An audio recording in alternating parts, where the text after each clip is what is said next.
করে আইএসএফের পক্ষ থেকে যারা দাঁড়িয়েছেন তাদেরকে উদ্দেশ্য করে বলবো, আমি আশা রাখি এবং মহান স্রষ্টার কাছে দোয়া রাখি আপনারা খুব ভালো রেজাল্ট করবেন, শেষ পর্যন্ত টিকে থাকবেন। তথাকথিত কিছু মিডিয়ার খবর দেখে যেন নিজেদের মধ্যে মতনৈক্য তৈরি করবেন না, বেরিয়ে চলে আসবেন না, শেষ পর্যন্ত থাকবেন। কেন চারিদিকে কান পাতলে যেটা দেখা যাচ্ছে, 15 বছর মানুষ ভোট দিতে পারেনি, ভোট দিতে পেরেছে।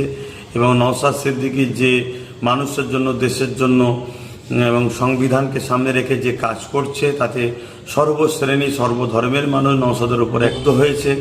তাই ব্যাপকভাবে যে ভোটটা পড়েছে, কোনো জায়গায় 92, 95, 98% তাতে আশা রাখা যাচ্ছে এবং কান পাতলেও শোনা যাচ্ছে যে আইএসএফ যে জায়গায় দিয়েছে খুব ভালো রেজাল্ট করতে চলে। জয়ের পরে আইএসএফের যারা করছেন, বিশেষ করে তাদের উদ্দেশ্য করে বলছি, সেরকম আনন্দ ফুর্তির মধ্যে আপনারা জড়াবেন না।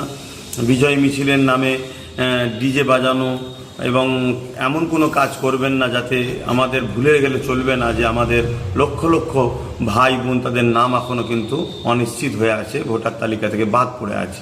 এটা বিশেষ বার্তা প্রতিটা বাংলা ভাষাভাষী মানুষ, বিশেষ করে পশ্চিম বাংলার মানুষের উদ্দেশ্য করে। আমরা নিশ্চয়ই জানি আগামীকাল 4 মে 2026 পশ্চিমবাংলার বিধানসভার ফল প্রকাশ হতে চলেছে। কে জিতবে কে হারবে সবটাই মানুষ যার পক্ষে বেশি রায় দেবে সে জিতবে। তবে আমি মনে করি রাজনীতি এটা একটা উৎসব। যেভাবে ভোট প্রক্রিয়া হলো, নির্বাচন কমিশনার কড়া হাতে যেভাবে ভোটকে নিয়েছে, কোনো রকম অশান্তি সেভাবে শোনা যায় না তুলনামূলক। কিন্তু কয়েকদিন ধরে যেখানে স্ট্রং রুম আছে, সেখানে যেভাবে ক্যামেরা অনেক সময় বন্ধ থাকছে আর থাকছে, এটা একটা প্রশ্নচিহ্ন যেমন রয়ে যাচ্ছে। পাশাপাশি আগামীকাল রেজাল্ট যেদিকেই যাক, আমরা মনে করি আমরা সবাই বাঙালি, আমরা পশ্চিমবাংলার মানুষ। দেশ মানুষকে অধিকার দিয়েছে, তুমি তোমার পছন্দের ক্যান্ডিডেট এবং পছন্দের দলকে তুমি পছন্দ করবে, সাপোর্ট করবে, ভোট দেবে। এটা ভারতবর্ষের একটা সৌন্দর্য। এই সৌন্দর্যতে যে যাকে পছন্দ হয়েছে ভোট দিয়েছে, এটাকে নিয়ে যেন কোনো রকম হিংসা না হয়। বিশেষ করে আইএসএফের পক্ষ থেকে যারা দাঁড়িয়েছেন তাদেরকে উদ্দেশ্য করে বলবো, আমি আশা রাখি এবং মহান স্রষ্টার কাছে দোয়া রাখি আপনারা খুব ভালো রেজাল্ট করবেন, শেষ পর্যন্ত টিকে থাকবেন। তথাকথিত কিছু মিডিয়ার খবর দেখে যেন নিজেদের মধ্যে মতনৈক্য তৈরি করবেন না, বেরিয়ে চলে আসবেন না, শেষ পর্যন্ত থাকবেন। কেন চারিদিকে কান পাতলে যেটা দেখা যাচ্ছে, 15 বছর মানুষ ভোট দিতে পারেনি, ভোট দিতে পেরেছে। এবং নওশাদ সিদ্দিকী যে মানুষের জন্য, দেশের জন্য এবং সংবিধানকে সামনে রেখে যে কাজ করছে, তাতে সর্বশ্রেণী সর্বধর্মের মানুষ নওশাদের উপর একত্র হয়েছে। তাই ব্যাপকভাবে যে ভোটটা পড়েছে, কোনো জায়গায় 92, 95, 98% তাতে আশা রাখা যাচ্ছে এবং কান পাতলেও শোনা যাচ্ছে যে আইএসএফ যে জায়গায় দিয়েছে খুব ভালো রেজাল্ট করতে চলেছে।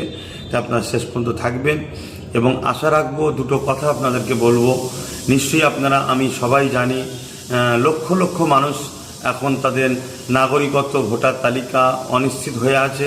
অতএব সেই জায়গায় জয়ের পরে আইএসএফের যারা করছেন, বিশেষ করে তাদের উদ্দেশ্য করে বলছি, সেরকম আনন্দ ফুর্তির মধ্যে আপনারা জড়াবেন না। বিজয় মিছিলের নামে ডিজে বাজানো এবং এমন কোনো কাজ করবেন না যাতে আমাদের ভুলে গেলে চলবে না যে আমাদের লক্ষ লক্ষ ভাই বোন, তাদের নাম এখনও কিন্তু অনিশ্চিত হয়ে আছে, ভোটার তালিকা থেকে বাদ পড়ে আছে। যতক্ষণ না তাদের ভোটার তালিকাতে আমরা আন্দোলন করে, লড়াই করে, আইনি সহযোগিতা নিয়ে তাদেরকে ভোটার তালিকায় নাম নিয়ে আসতে পারছি, ততক্ষণ আমাদের এই কাজ কিন্তু এখনও মাথার উপরে রয়েছে জিম্মা হিসাবে। বাকি আরও তো কাজ রয়েছে, এটা একটা বড় জিম্মা কিন্তু আমাদের মাথায় উপরে আছে, এটা দায়িত্ব আমাদের। পাশাপাশি এটাও বলবো, জয় আপনাদেরকে দিক, মহান স্রষ্টায় দোয়া করি। কিন্তু জিতার পরে আপনারা যেন খবরদার, বিগত দিন জানি আপনাদের উপরে 21 পঞ্চায়েত এবং লোকসভায় 21 থেকে শুরু করে 23-এ 24-এ যেভাবে জুলুম অত্যাচার হয়েছে, সেটা খুব ভালোভাবেই জানি।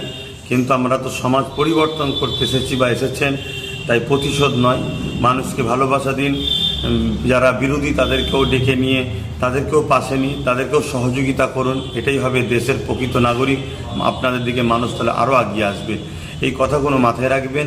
প্রথম নম্বর কথা, জিতার পরে আনন্দের নামে এমন কিছু করবেন না, যেমন ডিজেটা আমার দেশের আইনেও নিষেধ আছে এবং এমন কিছু আনন্দ হুল্লোড় করবেন না। আমাদেরকে মাথায় রাখতে হবে ওই লক্ষ লক্ষ মানুষের যে নাম এখন ভোটার তালিকাতে অনিশ্চিত হয়ে আছে, তারা যেন মনে কষ্ট না পায়, সেটাকেও মাথায় রাখতে হবে। এবং কোনো রকম প্রতিশোধ বা প্রতিহিংসা, কোনো রকম ফিতনাতে জড়াবেন না। জানি আপনাদের উপর অনেক জুলুম করেছে, কিন্তু যে মাফ করে সে মাফকারী কিন্তু অনেক বড় মানুষ হয়, এটাকে মাথায় রাখবেন। আশা রাখছি আপনাদের জয় কামনা করছি মহান স্রষ্টার কাছে, বিশেষ করে আইএসএফ যেসব জায়গায় দিয়েছে তাদের আল্লাহ যেন জিতায়, মহান স্রষ্টার অনেক ভালো রেজাল্ট করায় এই দোয়া করছি। সকলে নিজের কাজ দায়িত্ব নিয়ে পালন করবেন, কোনোভাবে বিচলিত হবেন না, কোনো রকম গুজবে কান দেবেন না, কোনো রকম প্ররোচনায় পা দেবেন না। তথাকথিত গদি মিডিয়া বিগত সময় হিসাব করেছে, আর রেজাল্ট বাইর হওয়ার আগে দেখিয়ে দিয়েছে অনেক সিট অমুক আগিয়ে আছে, এরকম কোনো খবরে গুজবে কান দিয়ে নিজেদের মনকে ভেঙে ফেলবেন না। আশা রাখছি আপনারা সুস্থভাবে কাজ করবেন। ভালো থাকেন।